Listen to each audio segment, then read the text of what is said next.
Dalam seni pewayangan, ada banyak sekali kisah yang disajikan.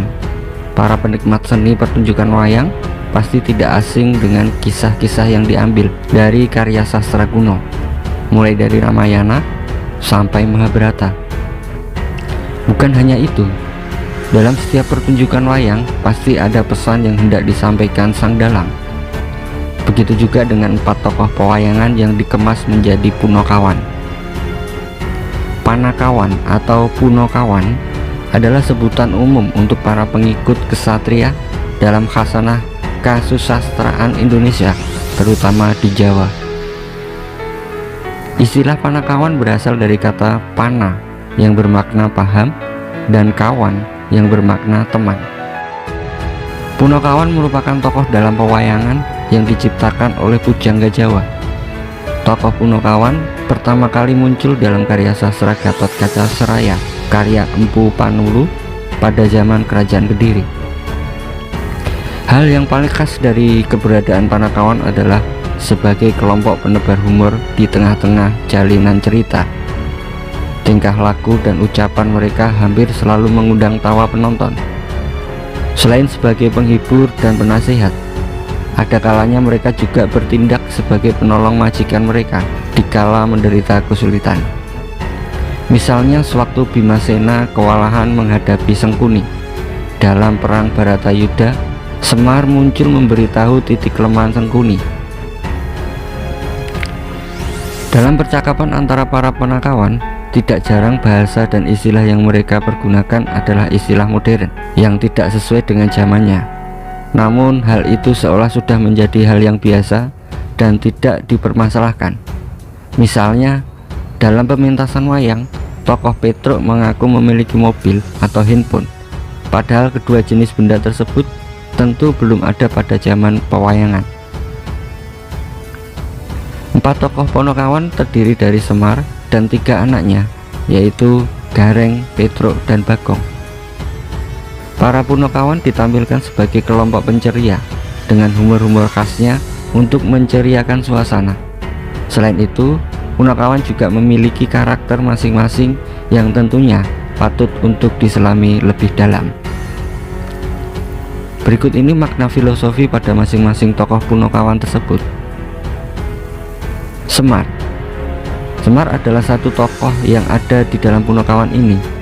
Dikisahkan sebagai abdi tokoh utama cerita Sahadewa dari keluarga Pandawa.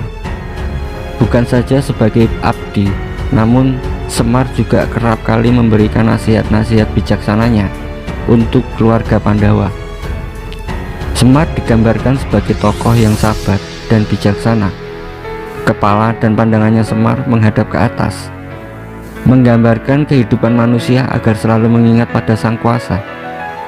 Kain yang dipakai sebagai baju oleh Semar, yakni kain Parangkusumo Rojo, merupakan perwujudan agar memayu hayuning bawono atau menegakkan keadilan dan kebenaran di bumi.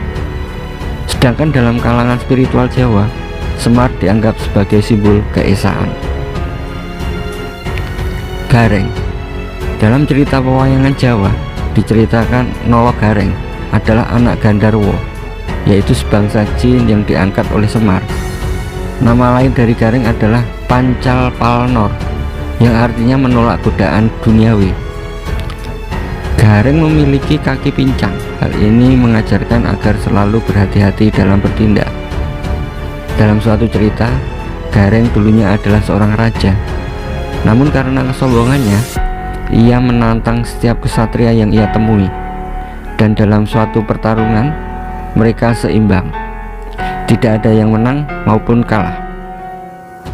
Namun dari pertarungan itu, wajah Gareng yang awalnya rupawan menjadi buruk rupa. Gareng memiliki perawakan yang pendek dan selalu menunduk. Hal ini menandakan kehati-hatian. Meskipun sudah makmur, tetapi harus tetap waspada. Matanya juling, yang menandakan ia tidak mau melihat hal-hal yang mengundang kejahatan. Sedangkan tangannya melengkung. Hal ini menggambarkan untuk tidak merampas hak orang lain. Petruk digambarkan sebagai sosok yang gemar bercanda, baik melalui ucapan ataupun tingkah laku. Ia adalah anak kedua yang diangkat oleh Semar. Nama lainnya adalah Kantong Bolong, yang artinya suka berdharma. Sebagai Punokawan, ia adalah sosok yang bisa mengasuh, merahasiakan masalah, mendengar yang baik, dan selalu membawa manfaat bagi orang lain. Dalam suatu cerita, saat pembangunan Candi Sapta Arga, kerajaan ditinggalkan dalam keadaan kosong. Kemudian jimat Kalimasodo milik Pandawa pun hilang. Jimat itu dicuri oleh Mustakaweni. Mengetahui hal itu, Bambang Irawan yang tak lain adalah anak Arjuna bersama Petruk berusaha merebut jimat tersebut. Akhirnya jimat tersebut berhasil direbut oleh Bambang Irawan dan dititipkan oleh Petruk. Namun sayangnya Petruk kehilangan jimat tersebut. Untungnya jimat tersebut dapat ditemukan kembali. Kemudian ia pun meminta maaf kepada Pandawa. Melalui kisah itu, Petruk ingin mengingatkan kepada kita untuk memperhitungkan setiap tata kelakuan dan tidak mudah percaya kepada siapapun. Kemudian ia juga mengajarkan untuk berani mengakui kesalahan dan meminta maaf. Bagong adalah anak ketiga yang diangkat oleh Semar. Diceritakan Bagong adalah manusia yang muncul dari bayangan. Suatu ketika Gareng dan Petruk minta dicarikan seorang teman. Kemudian Sang Hyang Tunggal berkata, "Ketahuilah bahwa temanmu adalah bayanganmu sendiri." Seketika sosok Bagong pun muncul dari bayangan. Sosok Bagong digambarkan berbadan pendek, gemuk, tetapi mata dan mulutnya lebar, yang menggambarkan sifatnya yang lancang namun jujur dan sakti. Ia kerap kali melakukan sesuatu dengan tergesa-gesa. Dari sikap Bagong yang tergesa-gesa itu justru mengajarkan kepada kita untuk selalu memperhitungkan apa yang hendak dilakukan agar tidak seperti Bagong. Tokoh pewayangan yang satu ini juga mengingatkan bahwa manusia di dunia memiliki berbagai watak dan perilaku. Tidak semuanya baik, sehingga setiap orang harus bisa memahami watak orang lain, toleran dan bermasyarakat dengan baik. Demikian sekilas ulasan tentang filosofi tokoh pewayangan Jawa, yaitu Punokawan. Ulasan ini hanya sekedar menambah wawasan dan khasanah tentang budaya Nusantara. Semoga ulasan ini bermanfaat. Terima kasih telah menyimak video ini sampai akhir. Salam budaya, salam Tusan Aji, sabda budaya, pokoknya neneng.